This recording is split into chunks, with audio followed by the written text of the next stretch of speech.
నకరికల్లులో మాల ధరించిన అయ్యప్ప స్వాములకు అన్నదాన కార్యక్రమాన్ని బుధవారం మొదలుపెట్టినట్లు నిర్వాహకులు తెలిపారు. మండల కేంద్రమైన నకరికల్లు గంగమ్మ దేవాలయం నందు గత 4 సంవత్సరాలుగా సద్ది కార్యక్రమాన్ని ఏర్పాటు చేస్తున్నామని, అదేవిధంగా ఈ సంవత్సరం కూడా ఏర్పాటు చేస్తున్నట్లు తెలిపారు. అయ్యప్ప స్వాములతో స్వామివారి భజన కార్యక్రమాన్ని నిర్వహించి గ్రామస్తులు, భక్తులు మాల ధరించిన స్వాముల సహకారంతో ఈ కార్యక్రమం నిర్వహిస్తున్నట్లు వారు తెలిపారు. మొదటి రోజు నరసరాపేటకు చెందిన విట్ కాలేజ్ డైరెక్టర్ కాకి సాంబశివరావు పూజా కార్యక్రమంలో పాల్గొన్నారు.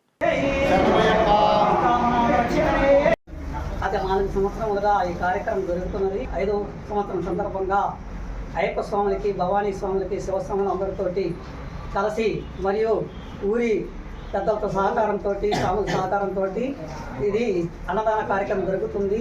దీన్ని ముందుగా ఈ యొక్క అయ్యప్ప స్వామికి అన్నదానం నిర్వహించిన వారు కాకి సాంబశివరావు గారు, ఇట్టో కాలేజీ డైరెక్టర్ గారు ఈ కార్యక్రమానికి ఎంతో సహాయపడ్డారు. మరియు ఊరి పెద్దలు మరియు స్వాములతో సహతో ఈ కార్యక్రమం జరుగుతున్నది.